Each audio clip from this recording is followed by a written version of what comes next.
मुदच्यते पूर्णस्य पूर्णमादाय पूर्णमेवावशिष्यते। ओम शांति शांति शांति। नामापिते च मधुरं मधुरं स्वरूपम् कर्मापिते च मधुरं मधुरा स्मृतिश्च।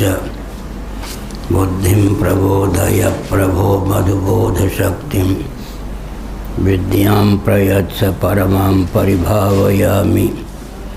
कोमलं कूजयन् वेणुं श्यामलोऽयं कुमारकः वेदवेद्यं परं ब्रह्म भासतां हृदये मम। कूजन्तं राम रामेति मधुरं मधुराक्षरम् आरुह्य कविता शाखां वन्दे वाल्मीकिकोकिलं। निगमकल्पतरोर्गलितं फलं शुकमुखादमृतद्रवसंयुतं। बैठिए बैठिए, कुर्सी पर बैठा होगा। निगमकल्पतरोर्गलितं फलं शुकमुखादमृतद्रवसंयुतं। पिबत भागवतं रसमालयं मुहुरहो रसिका भुवि भावुकाः।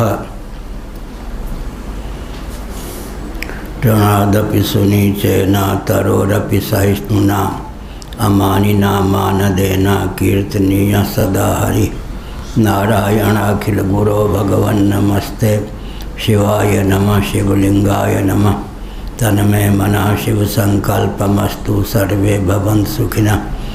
श्री राम जय राम जय जय राम। श्री राम जय राम जय राम। श्री राम जय राम जय जय राम। श्री राम जय राम जय जय राम। श्री राम जय राम जय जय राम। श्री राम जय राम जय जय राम। धर्म की जय हो, अधर्म का नाश हो। प्राणियों में विश्व का गौ माता की गोहत्या भारत सर्वभूत हृदय धर्म सम्राट श्री स्वामी करपात्री जी महाराज की। श्री जगन्नाथ महाप्रभु की। श्री बलभद्र महाप्रभु की। भगवती सुभद्रा देवी की। हर हर गोविंद जय जय गोपाल जय जय। गोविंद जय जय गोपाल जय जय। राधा रमण हरि गोविंद जय जय। राधा रमण हरि गोविंद जय जय। श्री कृष्ण गोविंद हरे मुरारे। श्री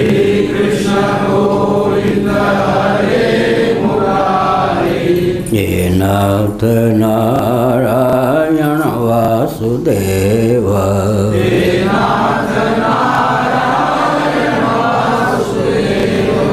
गोविंद जय जय गोपाल जय जय। गोविंद जय जय गोपाल जय जय। राधा रमण हरि गोविंद जय जय।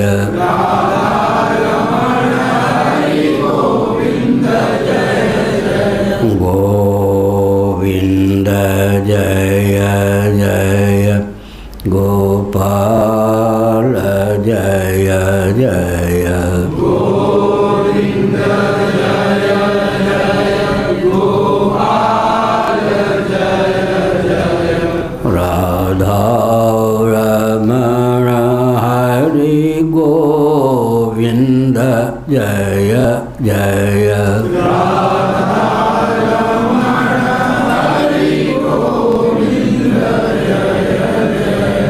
गोविंद जय जय गोपाल जय जय। गोविंद जय जय गोपाल जय जय। राधा रमण गोविंद जय जय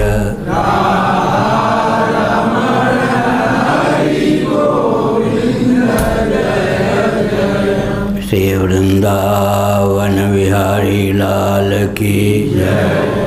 नमो माधव्य शंभो शिव शिव शिव शिव शिव शिव नारायण नारायण नारायण।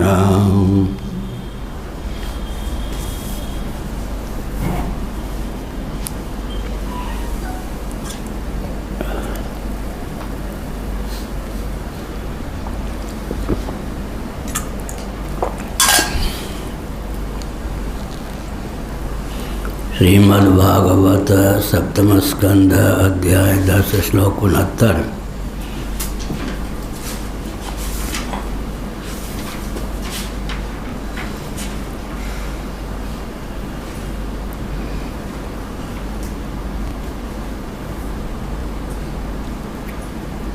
देवर्षि पितृसिद्धेशा जयति कुशबोध करे अवाकिरं जग जगुर्हिष्टा नऋतुश्चापसरो गणा एवं दग्ध्वा पुरस्तिस्रो भगवान् पुरा नृप। ब्रह्मादिभिस्तूयमानः स्वधाम प्रत्यपद्यत एवं विधान्यस्य हरे स्वमायया विडम्बमानस्य लोकमात्मनः वीर्याणि गीतान्यसिभिर्जगद्गुरोर्लोकान् पुमानान्यपरं वदामि किम्। नारायण श्रीमद्भागवते महापुराणे पारमहंस्यां संहितायां सप्तमस्कन्धे युधिष्ठिरनारद संवादे त्रिपुरविजयो नाम 10। श्रीकृष्णार्पणमस्तु। नारायण।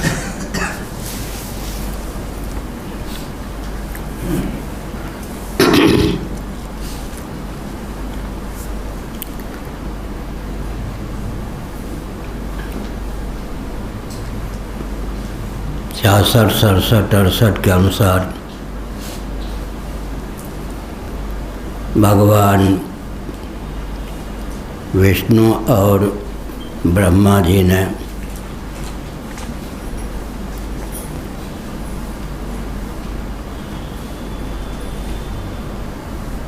श्री शिव जी त्रिपुर पर विजय प्राप्त कर सकें इसलिए अपेक्षित सामग्रियों की संरचना की।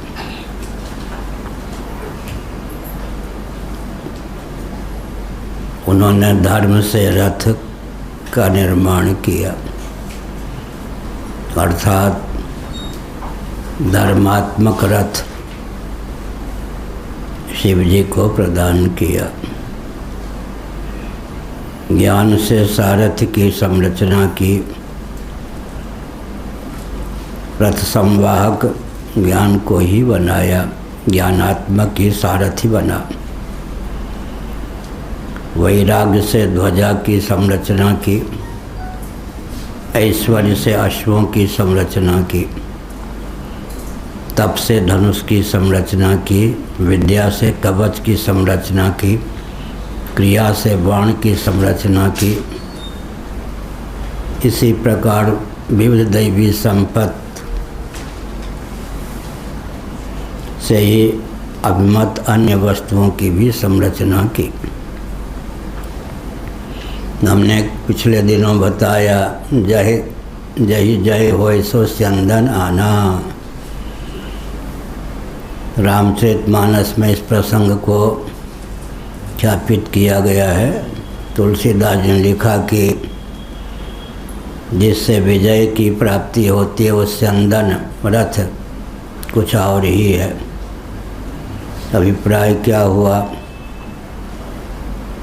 भगवान श्रीमन नारायण परात्पर पुरुषोत्तम का वर्णन है कृष्णोपनिषद आदि में। श्रीमद् भागवत के 12वें स्कंध में भी इस प्रकार के तथ्य उद्भासित हैं। भगवान विष्णु हैं परात्पर पुरुषोत्तम। उनके वस्त्राभूषण अलंकार आदि सब अद्भुत अध्यात्म अधिदेयमय ही सिद्ध हैं। कौस्तुभ मणि को उन्होंने धारण किया है जो कि जीवात्मा की है, जीव का प्रतीक ही है। इसी प्रकार योग माया को उन्होंने पीताम्बर के रूप में स्वीकार किया है। देखने में वस्त्राभूषण अलंकार के रूप में परिलक्षित दृष्टिगोचर होते हैं, लेकिन विचार करने पर वे वस्त्राभूषण अलंकार अध्यात्म दैव सारे ही परिलक्षित होते हैं, कोई कोई जीवात्मक ही सिद्ध होते हैं।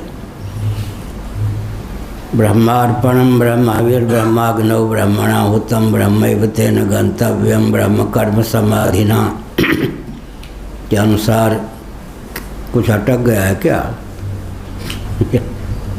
धार वाले यहीं बैठे हो। ब्रह्मार्पणम ब्रह्माविर्ब्रह्माग्नौ ब्रह्मणाहुतम ब्रह्मैव तेन गंतव्यम ब्रह्म कर्म समाधिना। क्रिया कारक फल सब कुछ भगवद रूप ही होना चाहिए। ऐसी जिसकी दृष्टि होती है कि क्रिया कारक फल के रूप में भगवत तत्व ही अभिव्यक्त है, वह मोक्षदर्शी होता है। वासुदेव सर्वमिति, वासुदेव सर्वम इति, सब कुछ वासुदेव ही है, क्योंकि वेदांत प्रस्थान के अनुसार भगवत तत्व परमात्मा तत्व ही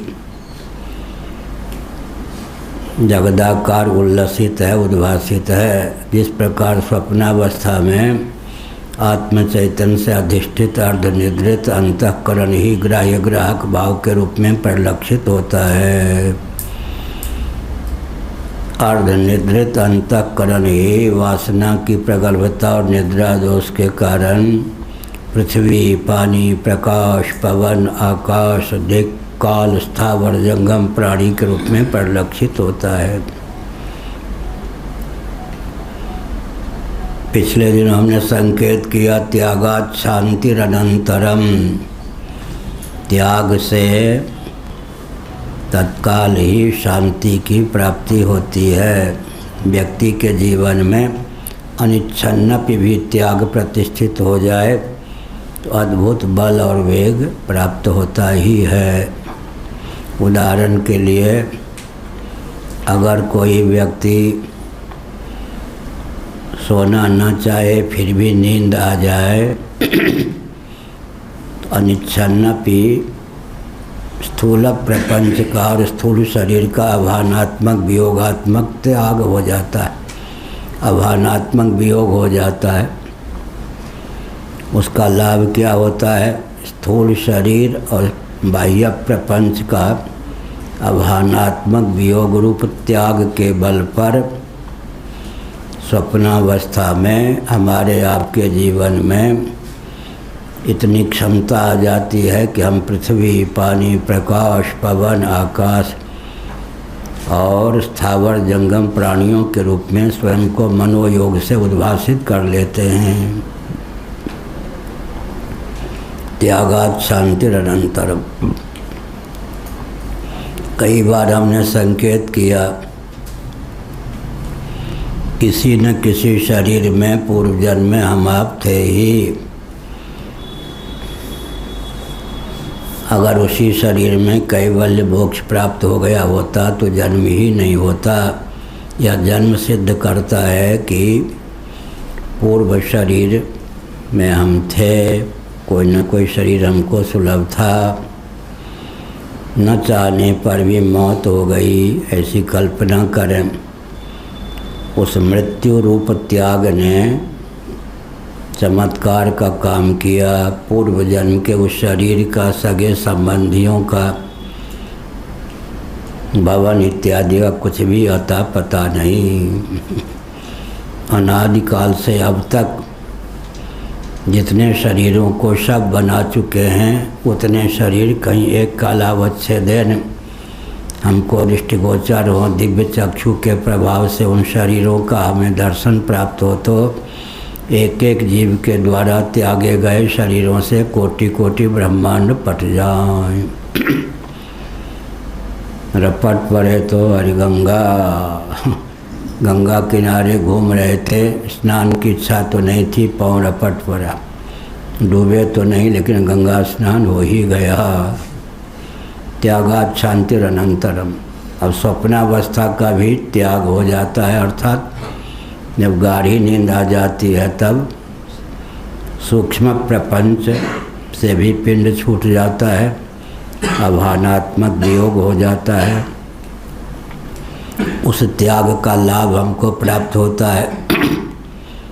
गाढ़ी नींद में द्वंद्व और दुख की पहुँच नहीं होती, इसलिए हम पागल होने से बचे रहते हैं। एक बार पूज्य ज्योतिष पीठाधीश्वर श्री कृष्ण बोधाश्रम जी महाभाग ने सन 1972 में मुझे वृंदावन में बताया, जिस व्यक्ति को निर्विकल्प समाधि प्राप्त नहीं होती, कदाचित उस व्यक्ति को निर्विकल्प समाधि के विकल्प रूप में गाढ़ी नींद भी सुलभ न हो तो पागल हुए बिना नहीं रहेगा।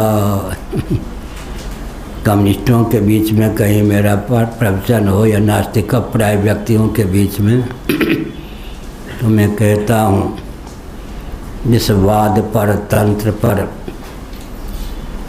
मत पर गाढ़ी नींद का वेग ही पानी फेर देता है, उसको अपना लेने पर कौन सा लाभ होगा। जो वाद, तंत्र, सिद्धांत 24 घंटे भी टिक नहीं सकता, उसको अपनाने पर उत्कर्ष कैसे होगा। चार्वाक इत्यादि जो होते हैं उनके सिद्धांत पर गाढ़ी नींद का वेग ही पानी फेर देता है। चेतना विशिष्ट शरीर को ही भौतिकवादी आत्मा मानते हैं। अभिमत वस्तु और व्यक्ति के संस्पर्श से जो सुलभ होता है सुख, उसी को आनंद मानते हैं। विषयानंद को ही आनंद मानते हैं। चेतना विशिष्ट शरीर को ही भौतिकवादी आत्मा मानते हैं। लेकिन गाढ़ी नींद का वेग तो दोनों पर पानी फेरे बिना नहीं रहता। गाढ़ी नींद का वेग दोनों पर कुठाराघात किए बिना नहीं रहता। प्रेम नदिया की सदा उल्टी बहे धार, कौन पावे वाको पार। निद्रा देवी के सदा उल्टी बहे धार, कौन पावे वाको पार। तो हमने क्या संकेत किया, अगर गाढ़ी नींद ना हो, जिनको निर्विकल्प समाधि सुलभ नहीं होती, उनको गाढ़ी नींद भी ना हो तो पागल हो जाएं। क्यों पागल हो जाएं? चेतना विशिष्ट शरीर का भान होता रहे, विषय जन आनंद भी मिलता रहे, दुख की तो कोई बात ही नहीं, आनंद ही आनंद।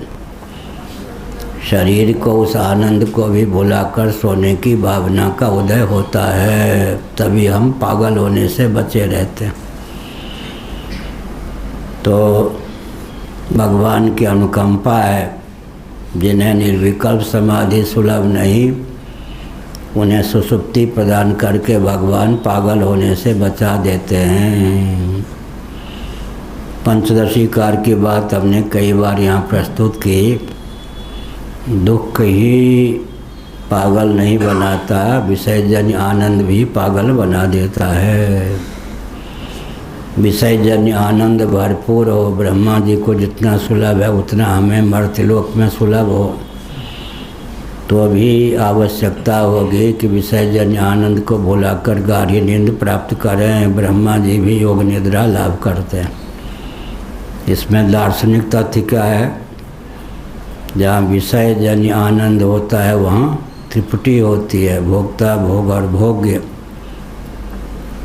जहाँ त्रिपुटी होती है वहाँ द्वैत होता है। द्वैत माने अजहल लक्षणा, दो या दो से अधिक। जहाँ द्वैत होता है वहाँ श्रम होता है। द्वैत होगा तो श्रम होगा या नहीं। अपना शरीर कितना भी गोरा चट्टा बढ़िया हो, देखते रहें पागल हो जाएंगे। पत्नी पुत्र इत्यादि की तो बात छोड़ दीजिए, अपना मुखचंद्र भी देखते रहें दर्पण के माध्यम से तो भी पागल हो जाएंगे। गाढ़ी नींद का वेग ही अध्यात्म पथ पर चलने के लिए प्रेरित करता है। अगर कोई सूक्ष्म बुद्धि से गाढ़ी नींद की चमत्कृति पर विचार करे, सगे संबंधी बाहरी भवन धन वैभव आदि की बात तो कौन अपने शरीर को भी भुलावें तब नींद आवे।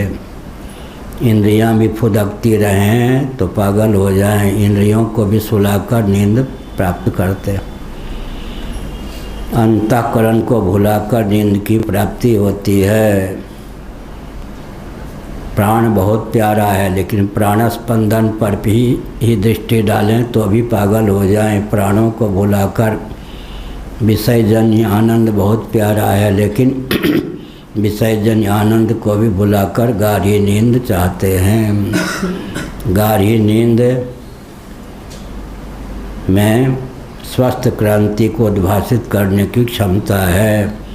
जिस चीज़ से उपराम होते हैं उसकी अनात्मता सिद्ध होती है। जीव अपने आप में बहुत विवेकी है, लेकिन प्राप्त विवेक का समादर नहीं करता, यही उसके जीवत्व का कारण बनता है। प्रज्ञा चक्षु थे स्वामी शरणानंद जी महाराज, मानव सेवा संघ के संस्थापक वृंदावन में।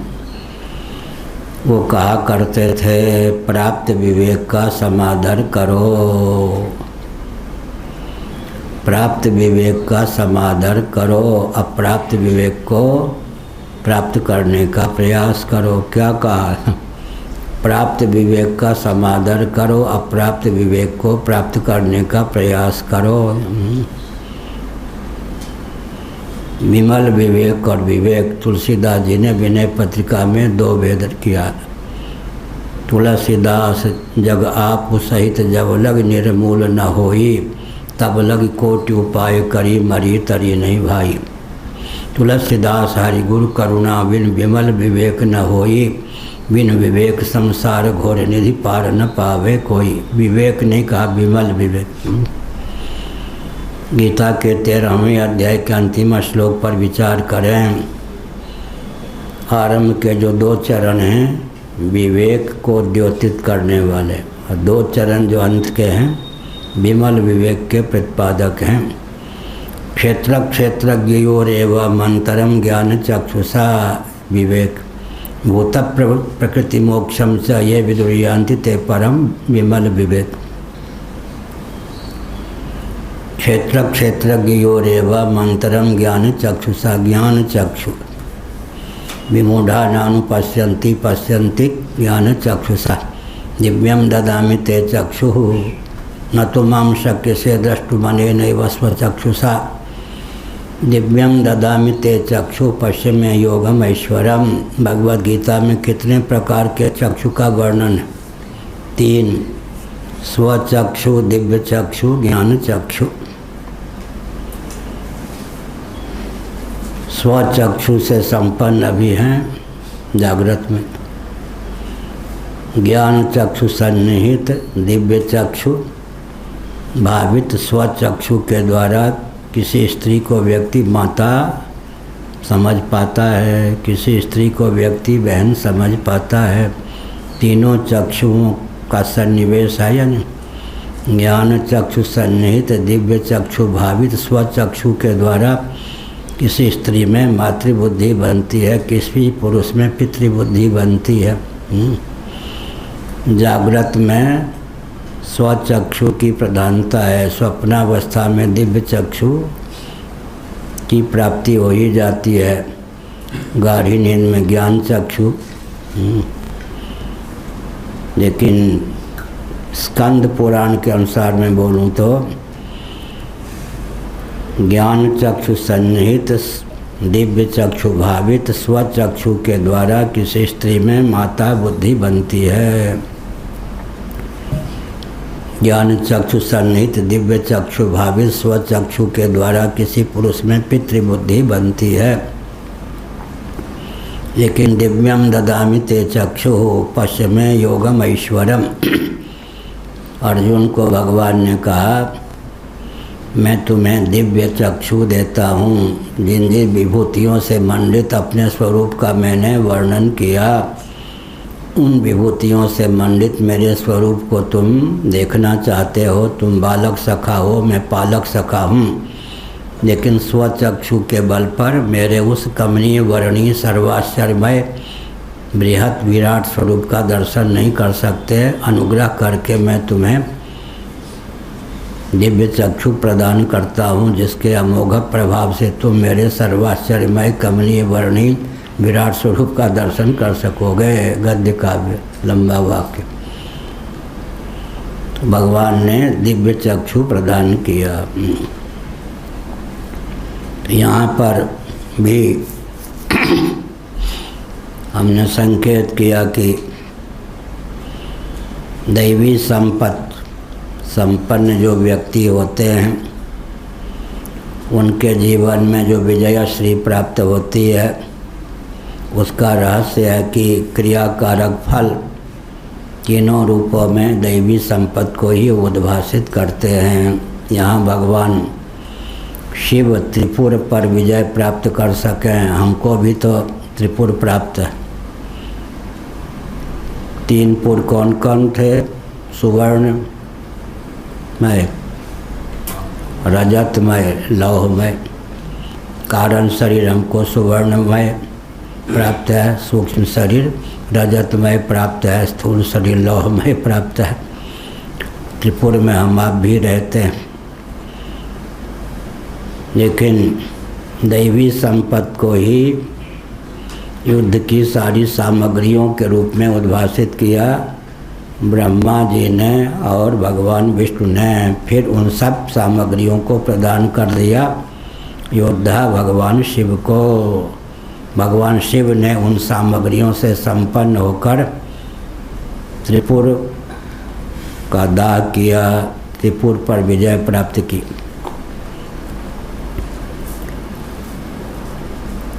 पहले कह चुके हैं, धर्म ज्ञान विरक्ति तपो विद्या क्रियादि भी रथम सूतम ध्वजम वाहन धनुर्वर्म शरादियत सन्नद्धो रथमास्थाय शरम धनुरुपाददे शरम धनुष संधाय मूर्ते विजितीश्वर ददाह तेन दुर्भेदा हरोथ त्रिपुरो नृप दिव्यदुभयो ने दुर्विमान सत्संकुला। यह सब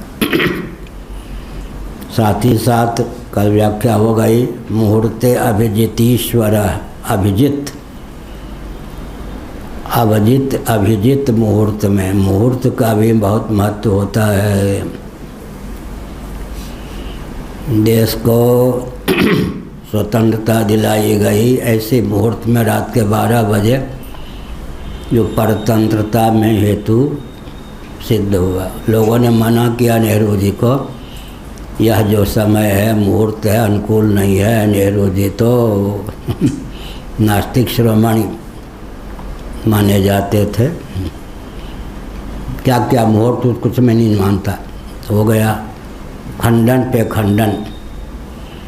भारत के प्रधानमंत्रियों ने अब तक 9 बार देश का विभाजन करवाया है, 2.5 बीघा जमीन तक 9 बार देश का विभाजन स्वतंत्र भारत के प्रधानमंत्रियों ने देश का करवाया। इसलिए अभिजीत ईश्वर, अभिजित मुहूर्त, अभिजित मुहूर्त में मुहूर्त का भी ध्यान रखना चाहिए। ये नहीं कि मुहूर्त क्या होता है मुहूर्त का ध्यान रखना चाहिए। सामान्य नियम है, जिस कार्य को करने के लिए जिस समय पर्याप्त उत्साह का संचार हो, उस समय वह कार्य कर लेने पर सफलता मिलती है। उस समय उस कार्य को संपादन करने के लिए उद्यत होने पर कार्य में सफलता मिलती है। महाभारत का एक यह भी सिद्धांत। उल्लास पूर्वक जो कार्य प्रारंभ किया जाता है, मानो उस कार्य के लिए वो मुहूर्त बन गया। अनिच्छन्नपि न चाहते हुए अगर बिगाड़ टालने के लिए तो कार्य में सफलता नहीं मिलती, पूर्णता नहीं होती। लेकिन मुहूर्त का ध्यान रखना है, मुहूर्त अभिजित ईश्वर है, परंतु मुहूर्त भूत न बन जाए मुहूर्त भूत न बन जाए का अर्थ क्या है? मुहूर्त का अतिरेक न हो जाए। एक जोधपुर में पंडित, मैंने जब चातुर्मास जोधपुर में तब की घटना, उनका बड़ा विचित्र व्यसन था। ब्राह्मण थे, पढ़े लिखे थे। जोधपुर का मानो वो अपने आप को ठेकेदार मानते थे। कोई भी संत आवे पगड़ी उछाल के भगा देते थे हमारी पगड़ी नहीं उछाल पाए, वो बात दूसरी। तो कहते थे मुहूर्त स्वर के अनुसार, वाम स्वर दक्षिण स्वर, स्वर विज्ञान। अब अगर उनको बिना स्नान किए ही लग जाए कि यह स्वर चल रहा है, भोजन के अनुकूल है, घर वाले तो तंग हो गए थे। पर अब भूख लगी, अब ये स्वर है हमारा, भोजन करने का स्वर है, भोजन दो। हाँ, हमने देखा है, सब परेशान थे उनसे घर वाले। हुए मुहूर्त कहें जो स्वरोदय विज्ञान, स्वरोदय विज्ञान के नाम पर वो विक्षिप्त माने जाते थे। स्नान किया या नहीं किया, अगर स्वर भोजन वाला चल पड़ा कहीं भी घुस जाते, कुछ भोजन दो, अभी मुहूर्त है ना, स्वर चला गया तो फिर भोजन नहीं करूँगा अब कब उनको भूख लग जाए, स्वर माने स्वरोदय के अनुसार भोजन करने से स्वयं तंग थे, सबको तंग करते थे। तो यह भी है, अतिशयता न हो लेकिन अभिजित मुहूर्त में भगवान शिव ने धनुष बाण धारण किया, धनुष पर बाण चढ़ाया, उन तीनों दुर्भेद्य विमानों को भस्म कर दिया।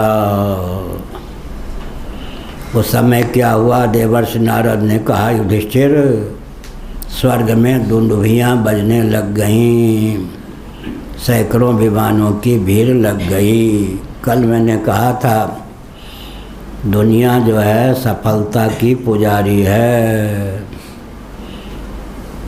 हर मोर्चे पर साथ देने वाले गिने चुने व्यक्ति होते हैं। देवराज इंद्र आदि की प्रार्थना पर जो भगवान प्रकट हुए थे, कौन? राम जी रावण से पाला पड़ा, देवराज इंद्र ने रथ नहीं भेजा, रावण रथी विरथ रघुवीरा, देख विभीषण भयो अधीरा। क्या पता रावण ही जीत जाए अगर रावण जीत गया तो हमको तो फिर हमारा कचूमर ही निकाल देगा। हाँ, पंजाब में भरथे को कचूमर कहते अगर रावण जीत गया तो हमारा कचूमर निकाल देगा। जब देखा कि राम जी रावण पर विजय प्राप्त कर ही लेंगे तो मुंह दिखाने योग्य रह जाऊं, इसलिए फिर क्या किया, मातल अपने सारथी को कहा, राम जी की सेवा में रथ ले जाओ दुनिया ऐसी है, जिसकी प्रार्थना पर कोई काम प्रारंभ करें, बिरले व्यक्ति होते हैं कि मोर्चे पर वो भी साथ दें। इसलिए कोई भी कार्य किसी के बहकाने पर नहीं करना चाहिए। अगर वो करने योग्य कार्य हो, कोई कहे तो मान के चलना चाहिए। ये सज्जन भी साथ ना दें तो कोई बात नहीं, हमको यह कार्य करना ही है, इतना मनोबल हो, किसी के कहने पर कार्य प्रारंभ करना चाहिए। नहीं तो मान लीजिए उसने साथ नहीं दिया, जिसके कहने पर कार्य प्रारंभ किया, तो निराशा ना हो, काम करना है तो करना ही है सफलता मिल गई फिर क्या कहना। ददाते दुर्भेद्या हरोथ त्रिपुरो नृप, दुर्भेद्य जिसका भेदन या जिनका भेदन बहुत कठिन था, असंभव सरीखा था, उनको भगवान ने बाण का प्रयोग करके भस्म कर दिया। लेकिन वो बाण ये सब कौन? दैवी संपत्ति ही। दैवी संपत्ति अब इस समय सत्य, दया, संयम, धर्म, वैराग्य, ज्ञान, ये सब जो दैवी संपत्ति का लक्षण है, कहाँ? श्रीमद् भगवद गीता के 16वें अध्याय में उनको युद्ध की सामग्री, यात्रा की सामग्री कैसे हम प्रदान करेंगे, यह प्रश्न उठता है। यहाँ तो धर्म इत्यादि को ही युद्ध की सामग्री के रूप में ब्रह्मा जी ने और भगवान विष्णु ने बनाकर प्रस्तुत कर दिया। अमूर्त पदार्थ को मूर्त का रूप दे देना, दैवी संपत्ति को सामग्रियों के रूप में प्रस्तुत कर देना, वो कला तो सब में नहीं है। तो फिर क्या करें? दैवी संपत्ति में आस्था रखें और जो भी सामग्री क्रियाकारक है या संभावित फल है, सब में भगवत बुद्धि रखें तो काम चल सकता है। त्रिपुर पर विजय श्री प्राप्त कर ली उस समय। फिर क्या किया?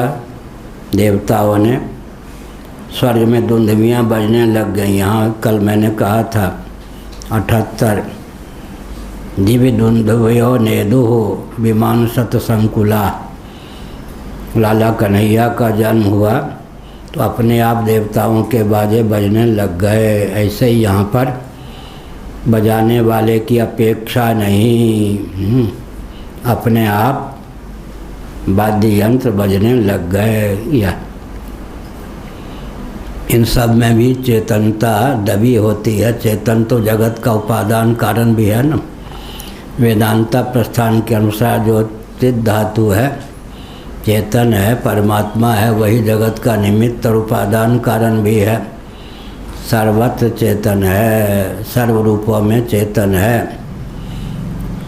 बहुत वर्ष पहले हम कहा करते थे, कई साल बाद यह वाक्य स्मरण आया, जगत चिदाश्रित है, चिद विलास है, चिन्मय है, चिद विवर्त है, चिन्ह मात्र है।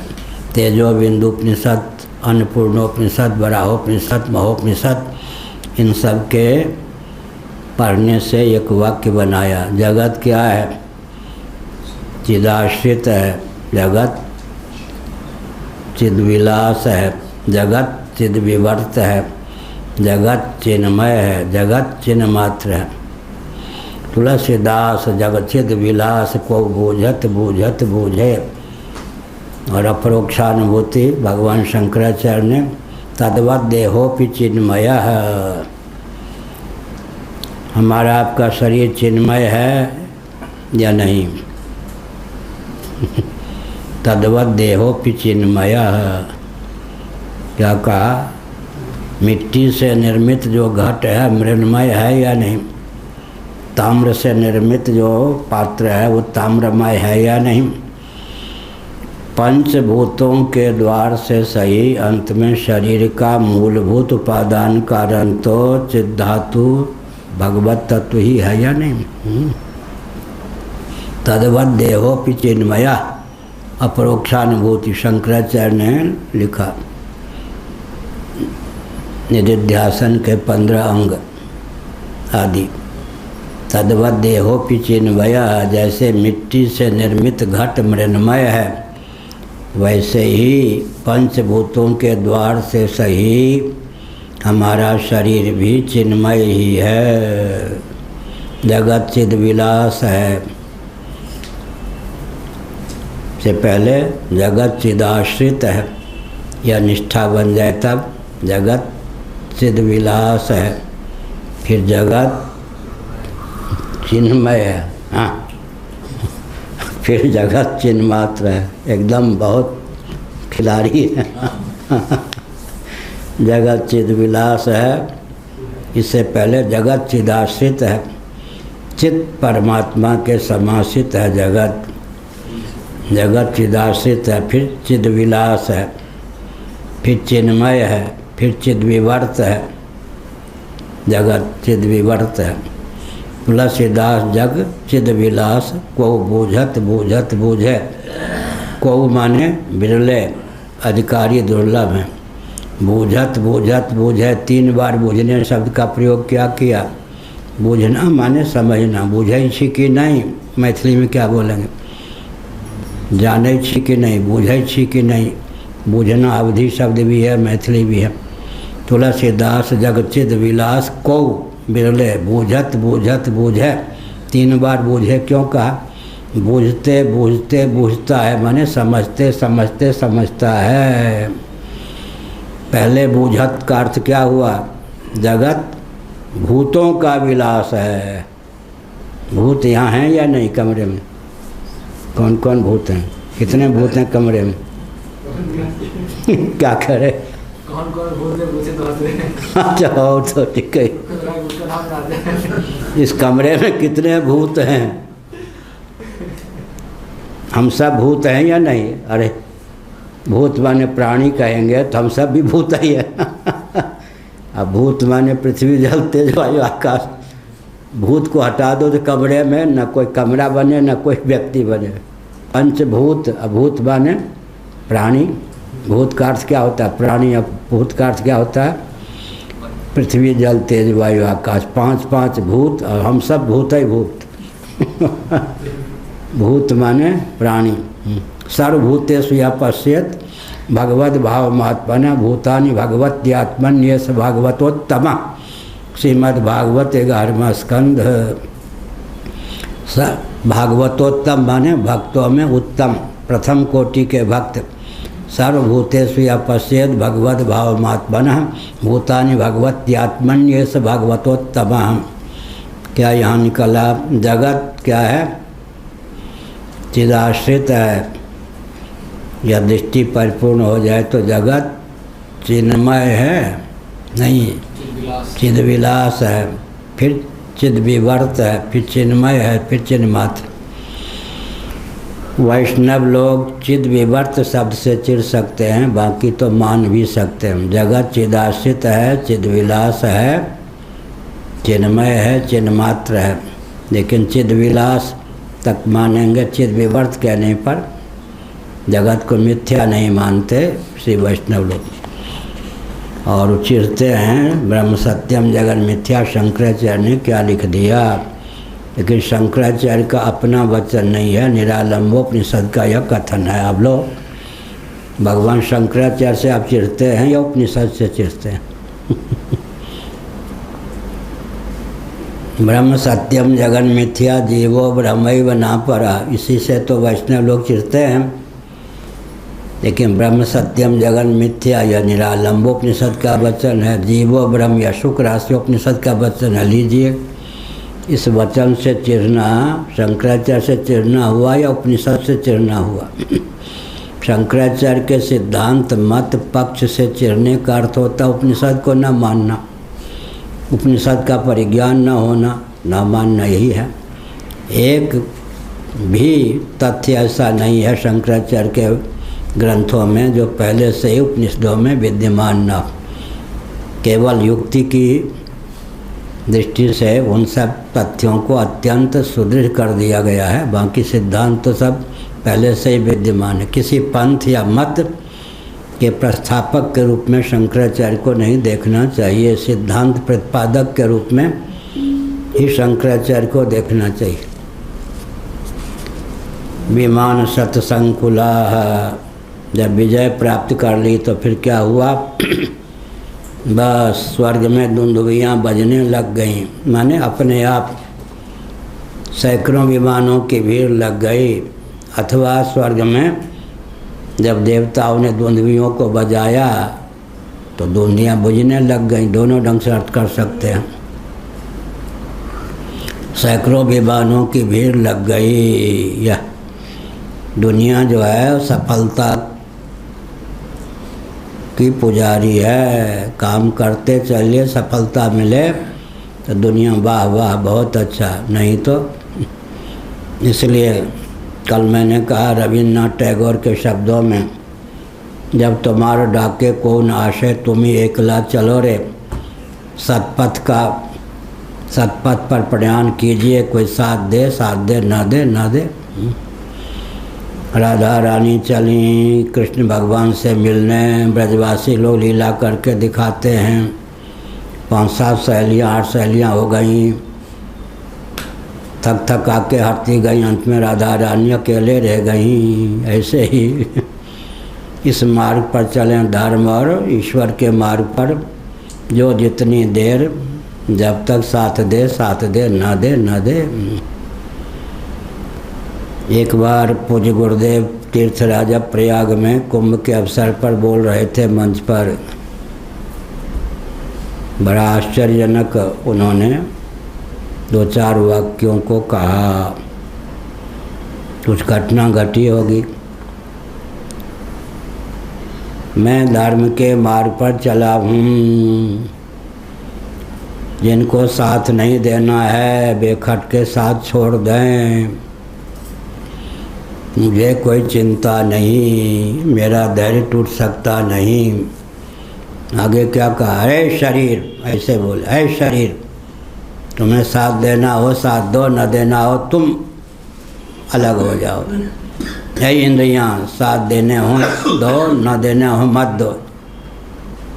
है अंतःकरण, साथ देना हो दो, न देना हो न दो। है प्राण, साथ देना हो साथ दो, न देना हो न दो। यह करपात्री धर्म के मार्ग पर चला है, जिसे साथ देना हो दे, न देना हो न दे। या इसलिए 3 प्रकार का आलंबन होता है आरंभ में। कौन कौन? प्रकार, परमात्मा, प्रभु प्रेमी और प्रारब्ध। 3 प्रकार, परमात्मा को, प्रभु प्रेमी भगवान के भक्त, और अंत में प्रारब्ध। तीनों में कोई दुर्बल है क्या? परमात्मा, प्रभु प्रेमी और प्रारब्ध। 3 प्रकार, ऊपर परमात्मा, बीच में प्रभु प्रेमी, नीचे प्रारब्ध।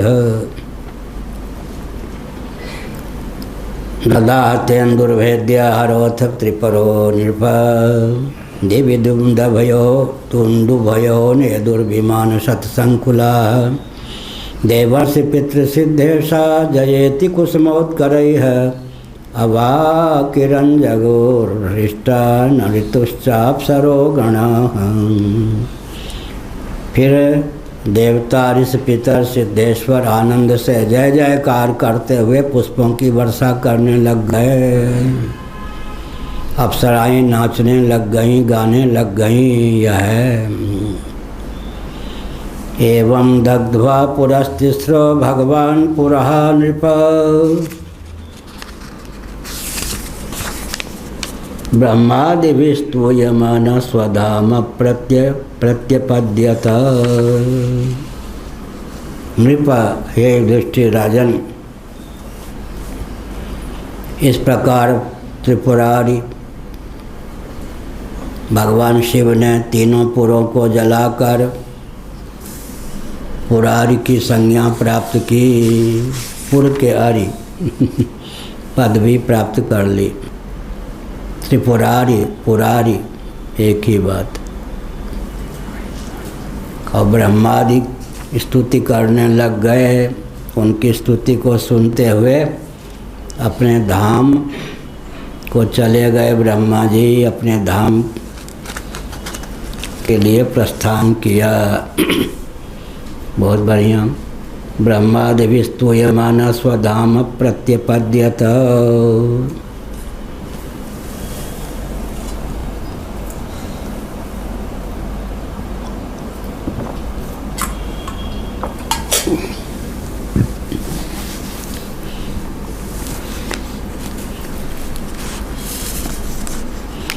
एवं विधान्यस्य हरे स्वमायया विडम्बमानस्य निलोकमात्मनः वीर्याणि गीतान्यसिभिर्जगद्गुरो जगद्गुरो लोकान् पुनानान्यपरं वदामि किं। नारद जी ने कहा, यहाँ जगद्गुरु शब्द का प्रयोग ऋषिभिर जगद्गुरु, जगद्गुरु शब्द का प्रयोग भगवान श्री कृष्ण के लिए हुआ है। कृष्णम वंदे जगद्गुरु। मूल गुरु तो भगवान ही हैं सबके। उपनिषदों में आया है, इन दिव्यताओं दैवी संपत्ति से संपन्न कोई हो तो जगत गुरु लिखना नहीं चाहिए, लेकिन जगत गुरु की क्षमता उसमें आ गई। प्रधानमंत्री की क्षमता 4-5 व्यक्तियों में हो, लेकिन पद पर जो आरूढ़ है उसी को प्रधानमंत्री कहा जाएगा। इस प्रकार जगत गुरु क्या है? योग दर्शन में पूर्वजों के भी पूर्वज, गुरुओं के भी गुरु भगवान ही हैं। आदि इष्ट और आदि गुरु तो भगवान ही होते हैं ना। क्या गुरुओं के गुरुओं के गुरुओं के गुरु भगवान श्रीमन नारायण जो हैं सबके पूर्वज हैं। पूर्वज माने पूर्व जन्मे हुए, माने पूर्व अभिव्यक्त कह सकते हैं। सबके पूर्व या पूर्वज कौन है? श्रीमन नारायण। शैव दृष्टि से भगवान शिव, वैष्णव दृष्टि से भगवान श्रीमन नारायण। उन्हीं के यहाँ ब्रह्मा जी भगवान के द्वारा ही, शिव जी की अभिव्यक्ति हुई विष्णु भगवान के द्वारा। और सबके प्रथम गुरु कौन है? भगवान श्रीमन नारायण से हम लोगों की गुरु परंपरा चलती है। भगवान शंकराचार्य 145वें स्थान पर होते हैं या 10वें स्थान पर। भगवान श्रीमन नारायण से आदि शंकराचार्य का स्थान है 10वां। नारायण, फिर ब्रह्मा जी, ये सब। श्रीमन नारायण से शंकराचार्य का स्थान कौन सा है? 10वां। और आदि शंकराचार्य के बाद मेरा स्थान 145वां। भगवान श्रीमन नारायण से मेरा स्थान 145 और 10 और 145 155। स्थान तो केवल 155वां है। अब वर्ष समय कितने मिल गए? 1 अरब 45 करोड़, 1 अरब 97 करोड़, 1 अरब 97 करोड़ 29,49,122 वर्ष। इस कल्प में जो हमारी गुरु परंपरा है, स्थान की दृष्टि से तो मेरा 155वां है, लेकिन वर्ष की दृष्टि से 1 अरब 97 करोड़ 29,49,122 वर्षों की गुरु परंपरा है। अब वो आधुनिक भाषा में कहें, अरे गरे नत्थु खैरे बने बनाए बाबा पंथाई फूक बार को उड़ा देंगे या राजनेता लोग। क्या 70-75 किसी के 100 की 200 वर्ष की परंपरा है। यहाँ प्रामाणिक परंपरा है। इस कल्प में 1 अरब 97 करोड़ 29,49,122 वर्षों की इस हम लोगों की गुरु परंपरा है। कोई फूंक मार के उड़ा देगा क्या? अधिक न कह के देखिए, श्री नेहरू जी ने जो कुछ किया अंग्रेज़ों ने वो सब तो छोड़ दें, भूल जाएं थोड़ी देर के लिए। नेहरू जी ने परंपरा, शास्त्रीय परंपरा प्राप्त वर्णाश्रम धर्म के अनुपालक कोई आचार्य न रह जाए, भारत साव समाज की रचना करवा दी गुलजारी लाल नंदा को आगे करके।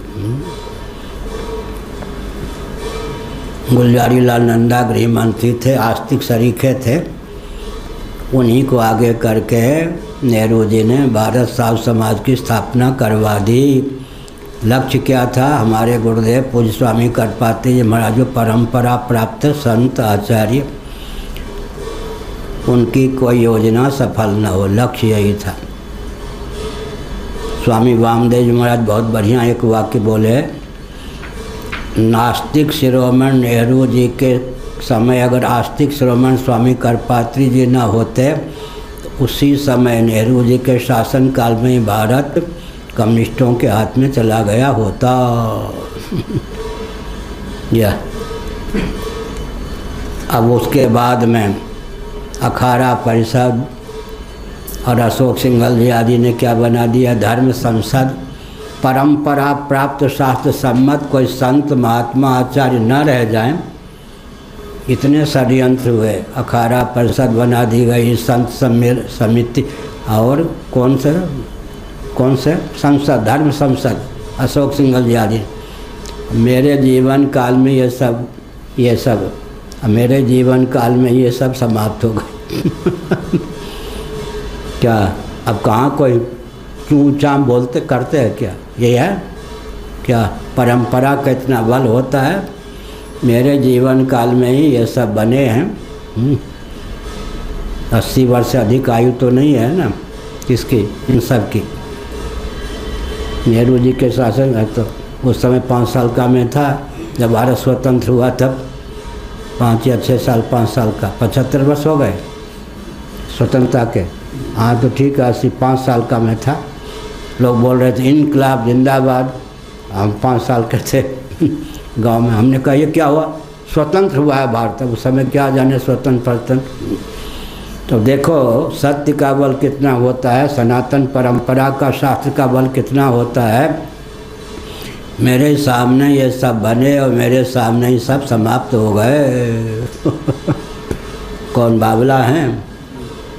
खुल के नहीं बोलूँगा। आपने कहा था अमुक अमुक अमुक अमुक अमुक अमुक सबको एक मंच पे इकट्ठा करना चाहिए, कहा था ना?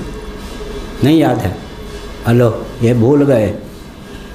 अमुक अमुक आचार्य संत, अब याद हो गया? लो, याद हो गई ना बात।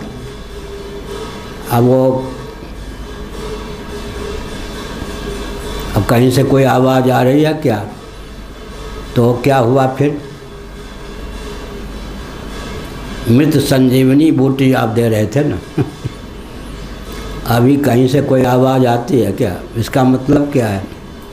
दर्शन विज्ञान व्यवहार में सामंजस्य साध करके जो चलेगा बोलेगा उसी की दाल गलेगी, बाकी किसी की दाल नहीं गलेगी।